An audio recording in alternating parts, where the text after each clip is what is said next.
dulu besar sekitar tahun 1855-an. Itu kitabnya dimulai menjadi kitab sekitar 1855-an.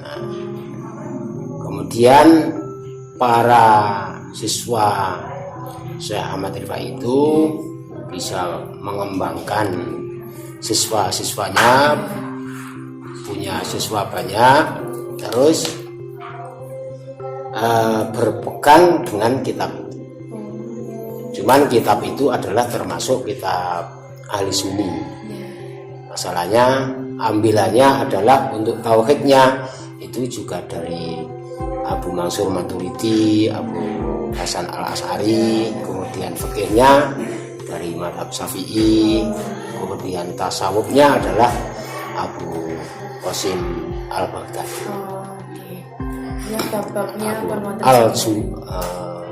Abu Qasim Al-Junaidi. Ya. Itu kitabnya. Nah, terus itu berkembang. Cuman berkembangnya nggak besar sebagaimana NU, karena itu adalah memang hanya kitabnya saja.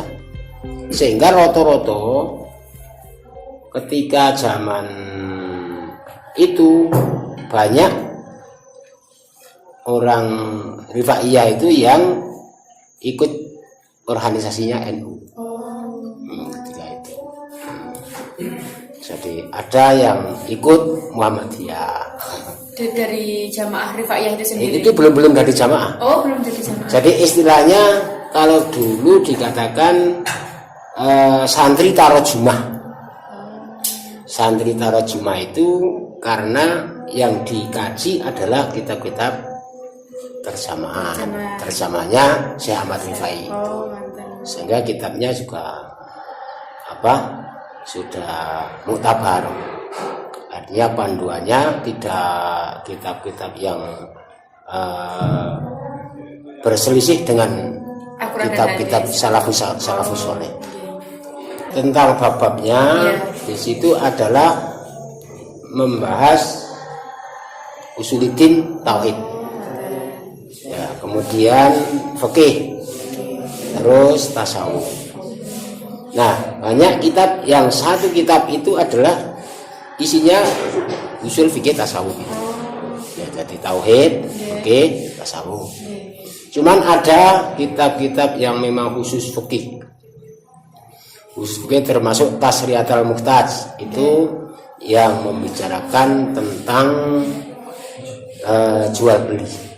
Terus kronologi terjadinya organisasi Rifaiyah itu dulu orang-orang santri tarojumah itu memang istilahnya banyak menerima fitnahan bahwa kitab tarojumah atau santri tarojumah itu kalau mati jadi celeng dan sebagainya.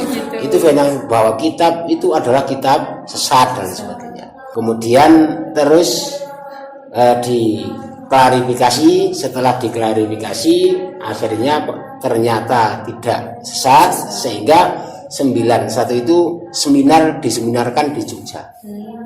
Pada tahun 91 itu diseminarkan di Jogja, bahkan yang beliau termasuk narasumbernya atau pembahasnya itu termasuk Pak Musa Asy'ari. Nah, itu alhamdulillah cara kondisi sekarang ini artinya sudah nggak ada fitnahan dan sudah dianggap sama oleh orang, kecuali orang-orang yang punya kepentingan. Kalau orang punya kepentingan kan beda lagi. Sing arek delok eleke. Iya. Berarti ya eleke tambah. 25 tahun lebih. 92. Itu terjadi organisasi 92. Terus sampai sekarang. Ini berjalan. Cuman amaliyahnya orang Rifaiyah itu sama dengan orang Nahdliyin. Iya. Tidak beda jauh gitu. Enggak beda enggak beda apa bedanya? Sama. Ya kubur biasa. Toh berjanjinan biasa, okay. tahlil Yang biasa. membedakan kitab yang dipelajari Yang dipelajari itu saja kan sama. Okay. Artinya untuk fikihnya juga sama dengan Fathul Mu'in, Yeah. dengan Fathul Qorib, dengan Bajuri, itu sama, itu Yeah. sama.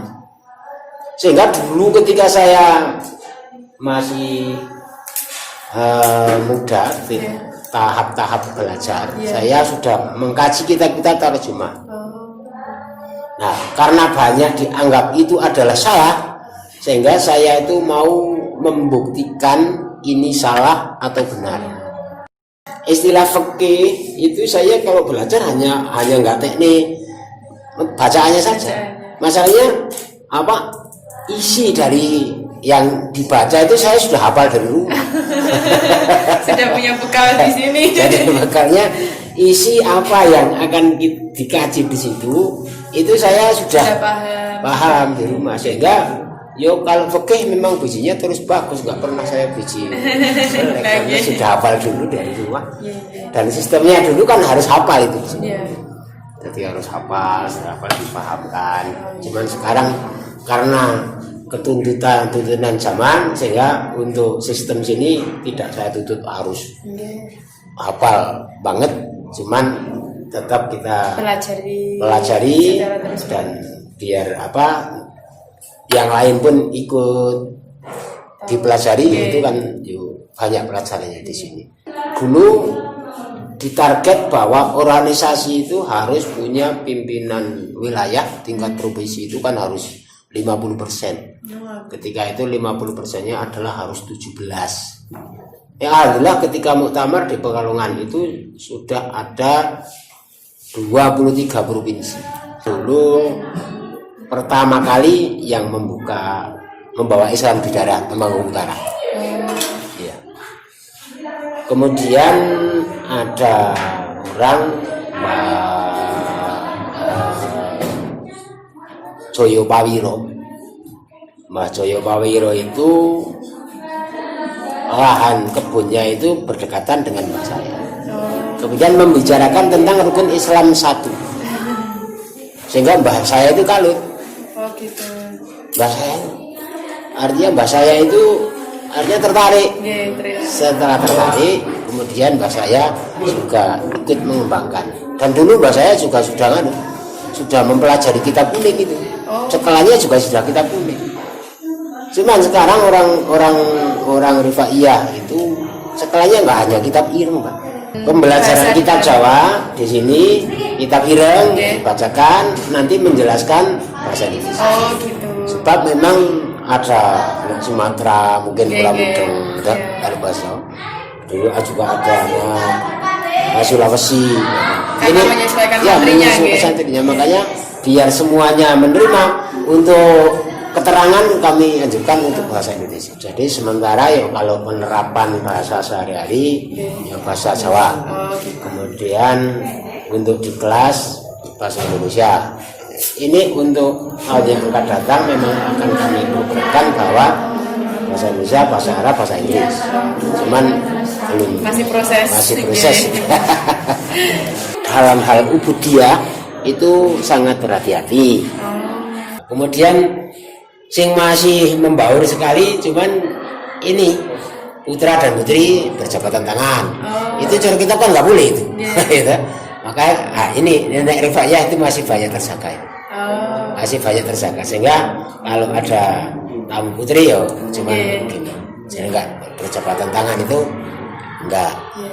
Cuman ini yo masih kadang-kadang masih sering iya, masalah kalau ada sosial kok takziah kemana ya tidak dia kan mau Jawa itu mau sampai semua anak iya nggak enak lah tadi Mas. Makanya sebelum itu kalau sudah digitukan mereka kan sudah paham. Tapi di kok semua kan misalnya ya mau kita langsung enggak berarti kan membuat malu orang lain. Gitu, membuat malu orang lain kan juga nggak boleh. Makanya ya cekel lah. Terutama paling dulu ketika belum musim jilbab, itu kan pertama kali orang-orang jilbaban kan orang-orang Rifai itu. Di daerah Niki atau? Iya, daerah sini roto semua orang Rifai ya itu jilbaban. Makanya apa dikatakan di gojlok, boroken dan sebagainya. Nggih. Yang ternyata sekarang malah situ kakek itu. Proses ya Pak. Ya, perbedaan itu adalah tidak membuat menjadikan problem masalah, cuma menjadi keindahan.